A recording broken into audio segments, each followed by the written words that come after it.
Yep, it's definitely a Federal Alliance Road shuttle we got out there, snow burners and all.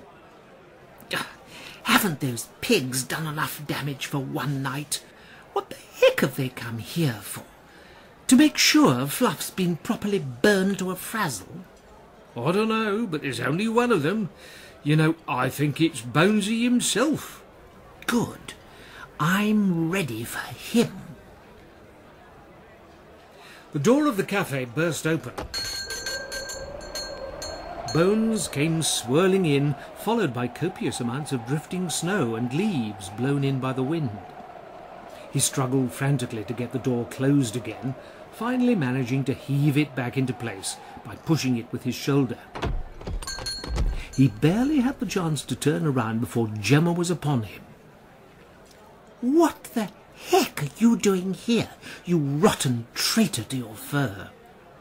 Oh, hi, Gemma. Very happy Ronsinfest to you too as well. Oh, don't come it, Bonesy, Gemma snarled, prodding him in the chest.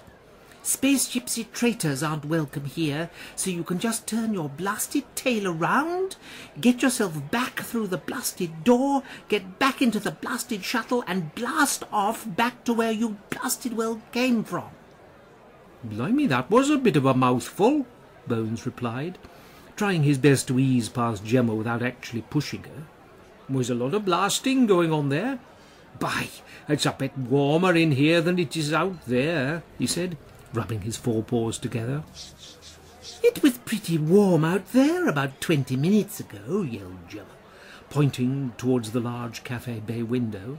In fact, it was burning hot. Bones smiled politely at Gemma and strolled nonchalantly over towards the cafe counter. He sat down on one of the stools near the till, picked up a pack of sandwiches from the display and took a sniff at it. Gemma became more and more enraged by his apparent display of indifference. I take it you've seen what's left of Fluff's transporter out there? Yes, I've seen it. In fact, I helped to shoot it down. Are these sandwiches fresh? You helped to shoot it down? You helped to shoot it down? And you've got the gall to come in here and start talking about sandwiches? I ought to take those blimmin' sandwiches and ram them down your blimmin' neck, plastic wrapping and all. Doesn't Fluff's transporter mean anything to you? No, not really. Fluff's transporter doesn't mean anything to me at all, but Fluff herself does. You see, not only did I help shoot her down, I also helped rescue her. I was the one who locked the tractor beam onto her at the last minute and lifted her above the cliff. Yeah, after you used it to try and shove her under the sea. We all saw you using that tractor beam as a repulsor. You were pushing her down before you decided to pick her up. What were you doing? Trying to get her to confess to something she hadn't done? No, you got it all wrong. Fluff had fired a few shots at us during the chase. Good for her. It's a pity she didn't blow you to smithereens. Oh, thanks, Gemma. I suppose I deserve that. Yes, you did. Yeah, fair enough.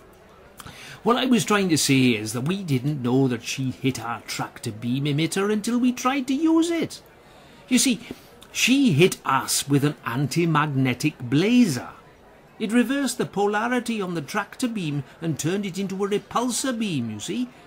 That's why we almost accidentally shoved her into the sea. We were trying to pick her up, you see. I see. So what you're trying to say is that you nearly shoving Fluff under the sea was Fluff's own fault? Well, I suppose it was, in a way. Nipiante, snarled Gemma in Mogavis. Leah gave Duke an inquisitive look. What did she just say, then? I'm not sure. Gemma's been teaching me a bit of Mogavis, but we haven't got round to the rude words yet. Oh, come on, Gemma, there was no need for that. Oh, you still know what it means, then? There's still a bit of Space Gypsy in you, is there? They haven't taken it all away, eh? Well, all I can say is you've got a nerve coming in here tonight, Bonesy. You're not welcome here, not welcome at all. So why don't you just go back through that door, get back in that fancy shuttle of yours, and take off? I will once I've seen Fluff. Is she here?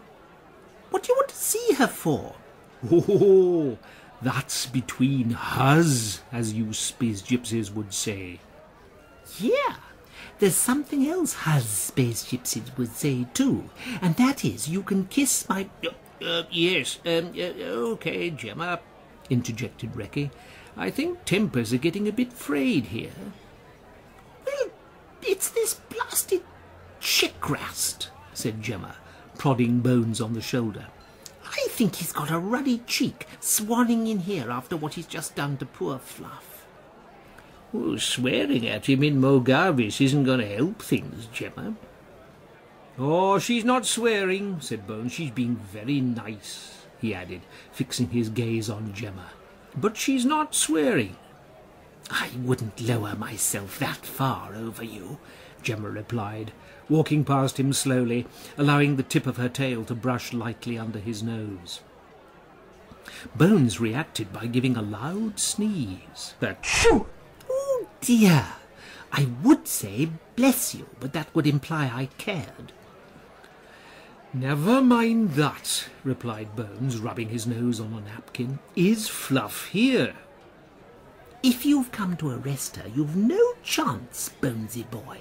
You're out of your league and out of your jurisdiction. I haven't come to arrest her, quite the opposite. Now, for the third and final time of asking, is Fluff here? Yes, Fluff's here, but I doubt very much that she'll want to talk to you. She turned round and looked him directly in the eye, and Bones found this approach a little unnerving. Every fibre of his being was telling him that Gemma's point of view was the right point of view. He wanted to reach out in some way and let her know that he was not really her enemy, but his responsibilities to the Alliance prevented this. Also, the only vibrations he was picking up from Gemma right now was something akin to a wall of hostility. Even if he could bring himself to say how he felt deep down, she would probably just bite his head off. She wouldn't believe him, and she would just shoot him down in flames in the way she'd done so many times before. So Bones decided that the only way to proceed would be to stand up to her, even if he really didn't want to. Well, where is she? She's in there, replied Gemma, pointing to the ladies' shower room. She's cleaning herself up.